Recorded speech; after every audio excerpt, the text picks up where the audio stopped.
Good morning. Take your seat. You are Mr. Amal Joy Riang. Yes, sir. Amal Joy, how are you? Sir, I'm good. You're fine. Fine, sir. You're good. Yes, sir. Okay. Amal Joy Riang, তুমি constable পোস্টে পেয়েছো, Yes, sir. ঠিক? Yes, sir. How do you feel? Sir feeling তো অনেকটাই যে ভাষায় প্রকাশ করা যাচ্ছে না স্যার, ঠিক আছে। বিকজ আমাদের পরিবারে কোনো তেমন গভর্নমেন্ট যে সার্ভেন্ট নেই, তাই আমি প্রথম স্যার। তার জন্য সবাই খুশি, আমিও খুশি স্যার। Very good.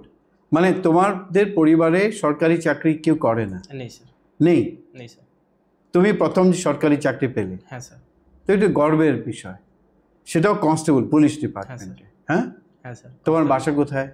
স্যার আমার ভিলেজ লতাহামপাড়া। ওকে, তুমি আমাদেরকে বলো তোমার গ্রামের ব্যাপার বলো, মা বাবার কথা বলো, ভাই বোনদের কথা বলো, তোমরা কি করো এগুলো কথা বলো। হ্যাঁ স্যার। সবাই জানতে চায়। হ্যাঁ স্যার, প্রথমত আমার গ্রাম বলি। আমার গ্রাম হচ্ছে লতাহামপাড়া, উদয়পুর মহকুমার অন্তর্গত। ওকে। তো আমার প্যারেন্টস কৃষক, তো আমিও প্রায় ওনাদের ওনাদের সাহায্য করি। ওকে, কৃষক। হ্যাঁ স্যার। আর কি আছে তোমাদের, মানে কি চাষ করো তোমরা? ধান? হ্যাঁ স্যার, সাধারণত ধানই বেশিরভাগ চাষ করা হয় স্যার। হ্যাঁ। এর পাশাপাশি সবজি যেমন আলু, তেমন স্যার। উদয়পুরে? হ্যাঁ স্যার। তুমিও সাহায্য করো তোমার বাবাকে? ঠিক আছে, ওকে। আর মা? হ্যাঁ, মাও বাবাকে সাহায্য করে প্রায়। আর মা সাধারণত হাউসওয়াইফ। পুকুর আছে তোমাদের বাড়িতে?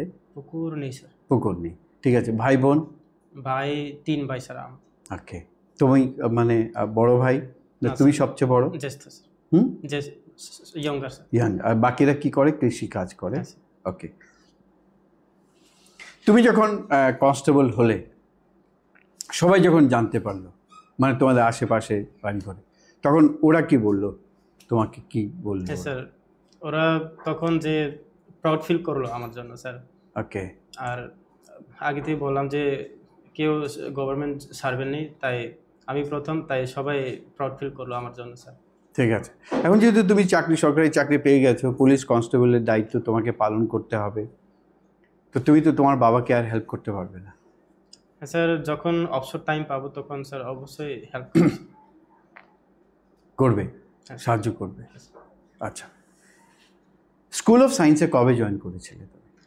স্কুল অফ সায়েন্সে জয়েন করেছি স্যার, ডেটটা মনে নেই, কিন্তু যখন মেরিট লিস্টে প্রকাশ হয় এরপর থেকে আমি জয়েন করেছি স্কুল অফ সায়েন্সে। ওকে। এখানে পড়াশোনা কেমন লেগেছে তোমার?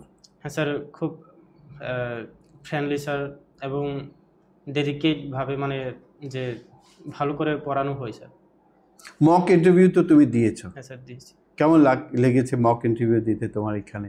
এবং এই মক ইন্টারভিউগুলো তোমাকে আসল যে পার্সোনালিটি টেস্টটা হলো, সেটার মধ্যে কিভাবে সাহায্য করেছে?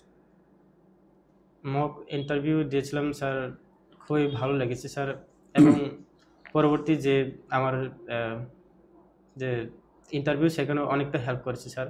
ওকে। ভয় পাওনি সেখানে? না স্যার। অনেকগুলো প্রশ্ন, যেখানে আমরা তো অনেকগুলো প্রশ্ন জিজ্ঞেস করি, অনেকগুলো মক ইন্টারভিউগুলো হয়, তো সেখানে তোমাকে কনফিডেন্স দিয়েছে? হ্যাঁ স্যার, ঠিক, কনফিডেন্স দিয়েছে। ওকে।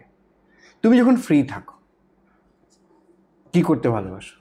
স্যার যখন ফ্রি থাকি তখন স্যার বাবাকে সাহায্য করি স্যার বিভিন্ন কাজে, এবং পাশাপাশি খেলাধুলো করতাম। কি খেলাধুলা?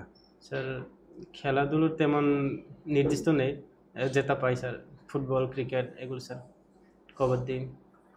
দেখো, এগুলো পরীক্ষা খুব কঠিন পরীক্ষা হয়। কনস্টেবলে আমি কোশ্চেন দেখেছি, খুব কঠিন পরীক্ষা। আগে ফিজিক্যাল, তারপর এই যে লিখিত পরীক্ষাটা হয়, কঠিন হয়, সোজা হয় না। কিন্তু তুমি একটি গ্রামের ছেলে, উদয়পুর বাড়ি তোমার?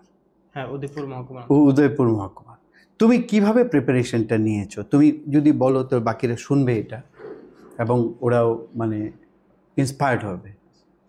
কিভাবে পড়তে বলো তো দেখি? বাবাকে সাহায্য করতে, কৃষিকাজে সাহায্য করতে, পাশাপাশি পড়তাম, পড়াশোনা টাইম করতে পেত। আচ্ছা, তুমি এটা ভাবলে না আমি একটা সরকারি চাকরি করব, আমি পরীক্ষাটা দেব?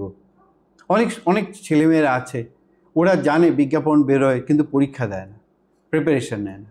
কিন্তু তুমি সেখানে প্রিপারেশনটা নিয়েছো। হ্যাঁ। তুমি দিনে কত ঘন্টা পড়তে? স্যার দিনে নির্দিষ্ট টাইম তো নেই, যখন সময় পাই তখন 8 ঘন্টা, কোনো সময় 3 ঘন্টা, তেমন স্যার। অনেকরা বলে থাকে সেলফ স্টাডি করো, কোচিং সেন্টারে যাওয়ার দরকার নেই। স্যার তোমার কি মতামত?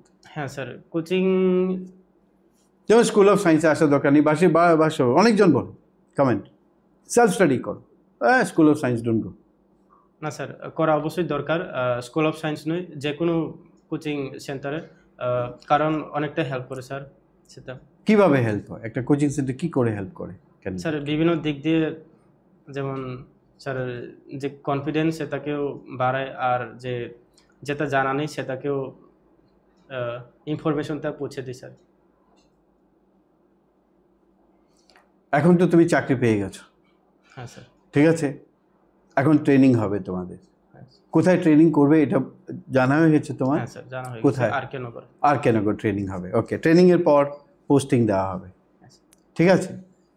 আজকে যেটা আলোচনায় আমরা করছি, সকাল থেকেই বসেছি আমরা এটা আলোচনা করছি, যারা যারা আমাদের এখান থেকে পুলিশ কনস্টেবল পেয়েছে সবাই এসছে, সবাইকে প্রশ্ন করছি যে তোমার সফলতা এবং দেশের প্রতি তোমার দায়িত্ব, দেশের প্রতি তোমার কি দায়িত্ব থাকবে? এতদিন দায়িত্ব ছিল একজন ছাত্র হিসেবে পড়াশোনা করবে, ঠিক আছে, এখন তুমি চাকরি পেয়ে গেছো, কিসে? পুলিশে পেয়েছো, কনস্টেবল। এখান থেকে উঠতে উঠতে তুমি একদিন হয়তো অনেক বড় পোস্টে যাবে। ওকে, আরেকটা প্রশ্ন করি যে সাব ইন্সপেক্টর অফ পুলিশ হয়তো বিজ্ঞাপন দেবে, তুমি এসআই পরীক্ষা কি দেবে? স্যার দেবার প্রায় 200-র উপরে পোস্ট বেরোবে শুনেছি, দেবে? হ্যাঁ স্যার, দেব, যখন সময় পাবো তখন দেবো স্যার, আর তখন- ট্রাই করবো স্যার দেবার। ওকে, এখন বলো তো দেখি দেশের প্রতি কি দায়িত্ব থাকবে তোমার এস এ পুলিশ কনস্টেবল? হ্যাঁ স্যার, প্রথমত পুলিশ হয়ে আমি জনগণকে সাহায্য করব, যে যেখানে আমি পোস্টিং হব সেখানের যে ক্রাইম তাকে অবরোধ করার চেষ্টা করব স্যার, সিনিয়রদের সঙ্গে স্যার। মানুষ পুলিশকে ভয় করে কেন? স্যার সেটা আমি নিজেও জানি না স্যার, কেন ভয় পাই সেটাই আমি জানবো স্যার যখন আমি পুলিশে। তুমি পুলিশকে ভয় পেতে? না স্যার, তেমন তো হয়নি স্যার। কিন্তু মানুষ পুলিশকে একটু ভয় হ্যাঁ পায়, স্যার, শুনেছি স্যার ভয় পাই। কেন কেন পায়? এবং স্যার, সেটা হয়তো দূর বা- করার জন্য তুমি কি করবে? হ্যাঁ স্যার, প্রথমত ফ্রেন্ডলি হিসেবে আমি ব্যবহার করব সবার সাথে স্যার। এভাবে আমি চেষ্টা করব যে যে পুলিশ এবং জনসাধারণের মধ্যে যে ভয় সেটাকে দূর করার স্যার। গান গাইতে পারো? না স্যার, হ্যাঁ পারো। না স্যার গাইনি হ্যাঁ গাও না, গান পারো না? স্যার। এক দুটো লাইন, যে কোনো গান। না স্যার, পারি না স্যার। ককবরক? কবরক স্যার, গান শুনি না বেশিরভাগ স্যার। কি গান শোনো? ব্লগ দেখি স্যার, ওকে, ব্লগিং ভিডিও। আর কবিতা? স্যার পড়ি না স্যার কবিতা। হিন্দুস্তান পাকিস্তান যুদ্ধ বিরতি, এখন তোমার কেমন লেগেছে সেটা, সিজ ফায়ার? স্যার এটা সবার জন্যই ভালো হয়েছে স্যার, কারণ যুদ্ধে যখন যুদ্ধ চলে তখন মানে যে ক্ষয়ক্ষতি হয়। হ্যাঁ, ক্ষয়ক্ষতি ছাড়া আর অন্য কিছু নেই স্যার, তাই সবাই এতে খুশি স্যার। সবাই খুশি, জনগণ খুশি। হ্যাঁ স্যার, জনগণের। ঠিক আছে, থ্যাংক ইউ, অনেক অনেক ধন্যবাদ আসার জন্য, আমাদের সঙ্গে বসার জন্য। তোমার কথাগুলো অনেক দূর যাবে, প্রচুর লোক শুনবে, ঠিক? মাঝে মধ্যে এসো, স্কুল অফ সায়েন্সে এসো, আর আগামী দিনে যদি কোনো পরীক্ষা দাও তাহলে যোগাযোগ রেখো, আমরা সাহায্য করব। অনেক অনেক ধন্যবাদ। থ্যাংক ইউ স্যার আপনাকে। Thank you.